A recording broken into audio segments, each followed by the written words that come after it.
In deze aflevering gaat de waterpolitie de Maasplassen rondom het Solar Festival in Roermond controleren. Omdat het festival aan het water ligt, is er ook veel recreatieverkeer op de plassen. Om dit allemaal makkelijk te kunnen controleren worden 2 waterscooters ingezet. En deze hebben meerdere voordelen ten opzichte van de grote patrouilleboot. Nou, het voordeel van een waterscooter ten opzichte van de grote boot en onze speedboot is dat een waterscooter natuurlijk veel minder opvallend is.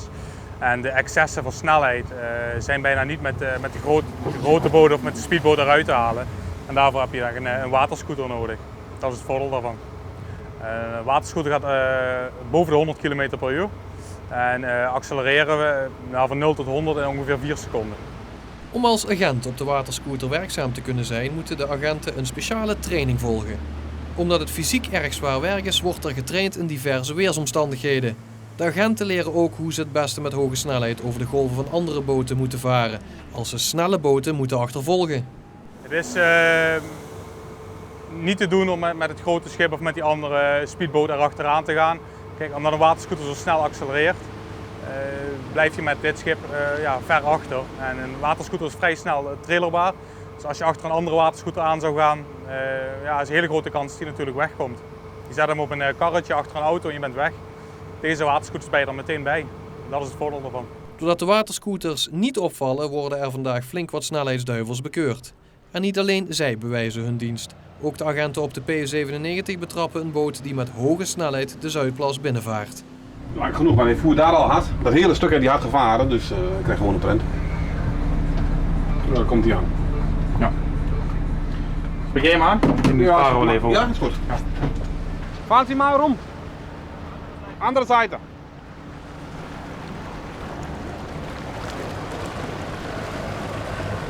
Wissen Sie, was die Geschwindigkeit hier ist, auf dem See hier?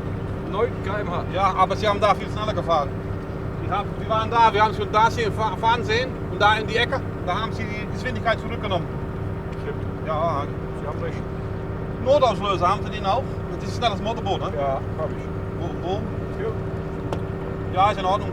Feuerlöscher haben Sie an Bord? Ja. Schwimmwesten haben Sie an Bord? Ja. Sie bekommen ein Protokoll für die Geschwindigkeit? Ja. Einen Moment bitte. Ja. Omdat op dit gedeelte van de Maasplassen veel recreatieverkeer vaart, is er een snelheidslimiet van 9 km per uur ingesteld. Dit voor ieders veiligheid. En mocht je deze snelheid overtreden, dan ga je genadeloos op de bon. En de boetes kunnen fix oplopen. De Duitse bestuurder van deze boot komt er nog redelijk goed vanaf. Die adres stimmt die nog aan de straat 605? Ja. Kostet Ihnen 90 Euro? Das war voriges Jahr aber noch billiger. Das kann sein, ja. Jedes Jahr wird das geändert, nicht? Was haben Sie nicht vorig Jahr auch schon ein Protokoll gehabt? Nee, voriges Jahr nicht, davor das Jahr. Ah ja, davor das Jahr. Innerhalb 6 Wochen bekommen Sie eine Karte zu Hause geschickt. Wenn Sie das in Postamt bezahlen, ist damit... Kann ich in der Post bezahlen? Kann Sie hier auch in Holland bezahlen, ja. Ja, alles klar. Ja? Alles klar? Noch einen schönen Tag heute. Ja, nützt ja niks. Ondertussen gaat het feest op het Solar Festival gewoon door. De vele mensen die op het festival afgekomen zijn, genieten langs de waterkant van de heerlijke muziek.